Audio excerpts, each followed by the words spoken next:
श्री स्वामी समर्थ, जय जय स्वामी समर्थ। स्वामींचं नाव घेऊन मी या व्हिडिओला सुरुवात करते। हिंदू धर्मात ब्रह्मा, विष्णू आणि महेश या त्रिदेवांना महत्त्व आहे। यात विष्णूंना जगाचे पालनहार म्हटले जाते। विष्णू पूजनासाठी एकादशी समर्पित आहे।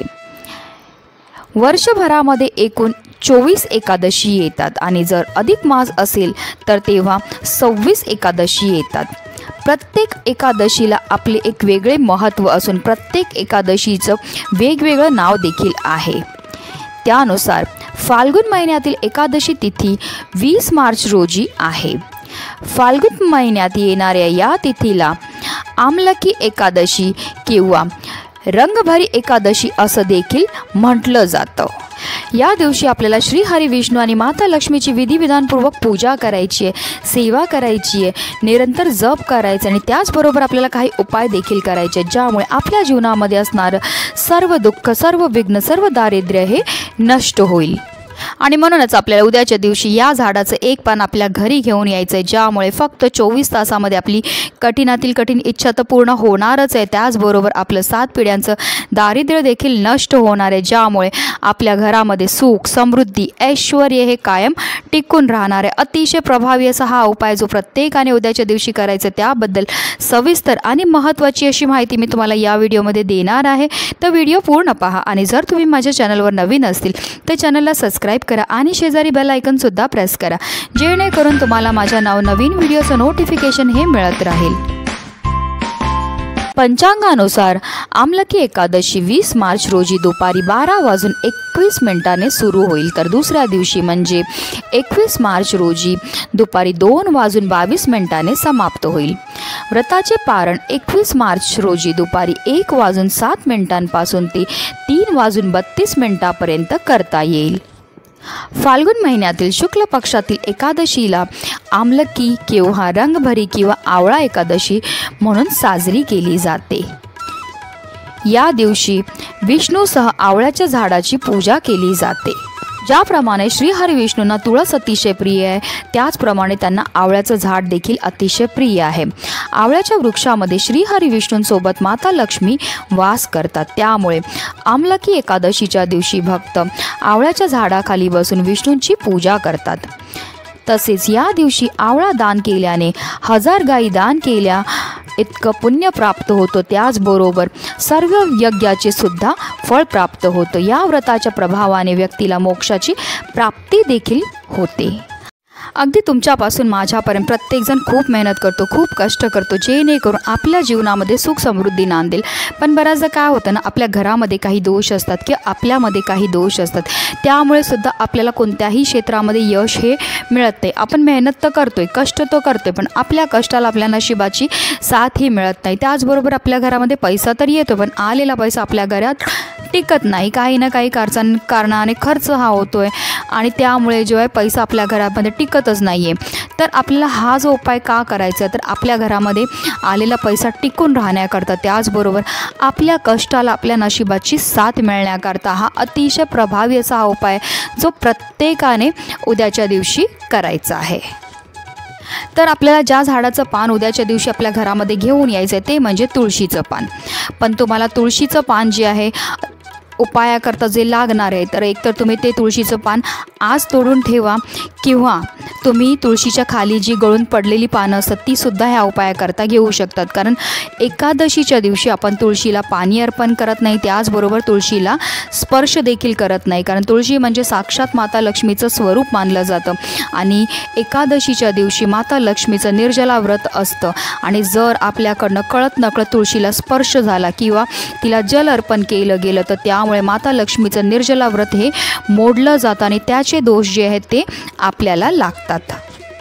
आणि म्हणूनच जे आहे, जर तुम्हाला तुळशी पत्र तोडायची असतील तर ती तुम्ही आज तोडून ठेवा, कारण आपल्याला श्री हरी विष्णूंना नैवेद्यसुद्धा दाखवायचा असतो आणि श्री हरी विष्णूंना नैवेद्य अर्पण करताना जर आपण त्याच्यामध्ये तुळशीचं पत्र नाही ठेवलं तर तो नैवेद्य श्री हरी विष्णू ग्रहण करत नाही।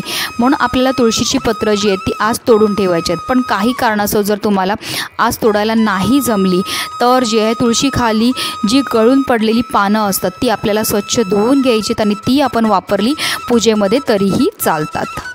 तर उद्याच्या दिवशी आपल्याला सकाळी लवकर उठायचं आणि स्नान करायचे आणि स्नान केल्यानंतर आपल्याला श्री हरिविष्णू आणि माता लक्ष्मीची विधिविधानपूर्वक पूजा करायची आहे। श्री हरिविष्णूंना प्रिय असणारा पिवळी फळं, पिवळी फुलं त्यांना अर्पण करायची। त्याचबरोबर त्यांना अतिशय प्रिय आहे ती म्हणजे तुळस देखील आपल्याला श्री हरिविष्णूंना अर्पण करायची आणि त्यानंतर आपल्याला हा जो उपाय आहे तो करायचा आहे।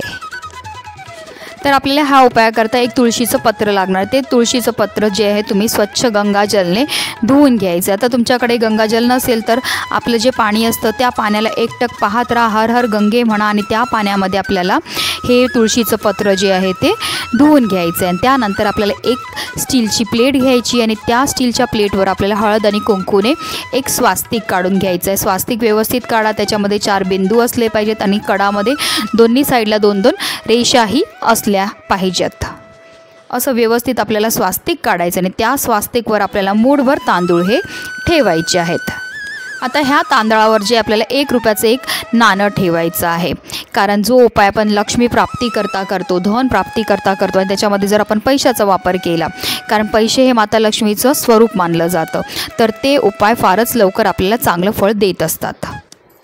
आणि त्या 1 रुपयाच्या नाण्यावर आपल्याला हे तुळशीचं पान हे ठेवायचं आणि त्या पानाला आपल्याला हळद, कुंकू, अक्षदा, धूप, दीप, अगरबत्ती दाखवून घ्यायची आहे।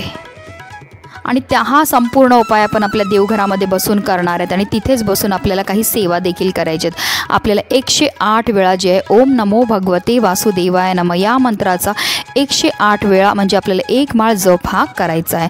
त्याचबरोबर आपल्याला 3 वेळा महालक्ष्मी अष्टकमचं पठण देखील करायचं आहे। त्यानंतर ही प्लेट आपल्याला आपल्या उजव्या हातामध्ये घ्यायची आणि श्री हरिविष्णू आणि माता लक्ष्मीचं स्मरण करून आपल्या मनातली इच्छा बोलायची आहे। जर तुम्ही हा उपाय धन प्राप्ती करता करत असतील तर तसं बोलायचं आहे। घराकरता, मुलांकरता किंवा पतीकरता किंवा नोकरी व्यवसाय करता ज्या पण तुमच्या इच्छा असतील त्या आपल्याला ही प्लेट हातामध्ये घेऊन बोलायच्या आहेत।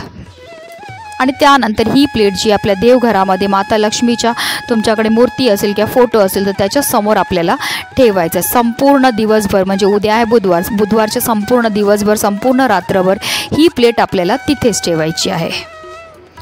आणि दुसऱ्या दिवशी आहे गुरुवारी सकाळी आपल्याला लवकर उठायचं आहे, स्नान करायचे। स्नान केल्यानंतर आपल्याला श्री हरिविष्णू आणि माता लक्ष्मीची पूजा करायची आणि त्यानंतर ही प्लेट तिकडनं आपल्याला उचलायची। त्या प्लेटमध्ये जे 1 रुपयाचं नाणं आहे आणि त्याचबरोबर तुळशीचं जे पत्र आहे ते आपल्याला घ्यायचं आहे। एक लाल रंगाचं कापड घ्या आणि त्या कापडामध्ये हे 1 रुपयाचं नाणं आणि हे तुळशीचं पत्र ठेवायचं आणि त्याची एक पोटली तयार करायची आहे। आणि ही पोटली जी आहे ती आपल्या घरामध्ये असणाऱ्या तुळशीच्या एखाद्या फांदीला आपल्याला बांधायची आणि बांधताना पुन्हा एकदा आपल्या मनातली इच्छा ही बोलायची आहे।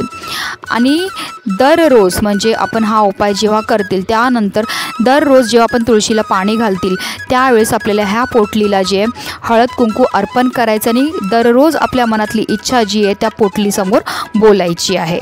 ज्या दिवशी तुमची इच्छा पूर्ती होईल त्या दिवशी आपल्याला तुळशीची ती पोटली बांधलेली आहे ती सोडायची आहे आणि एखाद्या वाहत्या पाण्यामध्ये आपल्याला नदीत किंवा समुद्रामध्ये नेऊन विसर्जित करायचे। अशा रीतीने आपल्याला हा उपाय करायचा। एकादशीच्या दिवशी हा उपाय केल्यामुळे आपली कठीणातील कठीण इच्छा तर पूर्ण होतेच होते, पण त्याचबरोबर आपल्या जीवनामध्ये सुख, समृद्धी, ऐश्वर्याची कधीही कमतरता पडत नाही। अतिशय प्रभावी असा हा उपाय नक्की करून पहा, तुम्हाला चांगलाच त्याचा फायदा हा मिळणार आहे। आणि म्हणूनच व्हिडिओ जास्तीत जास्त लोकांपर्यंत शेअर करा जेणेकरून प्रत्येकाच्या आयुष्याचं कल्याण हो हीच मनामध्ये इच्छा। श्री स्वामी समर्थ। जय जय स्वामी समर्थ।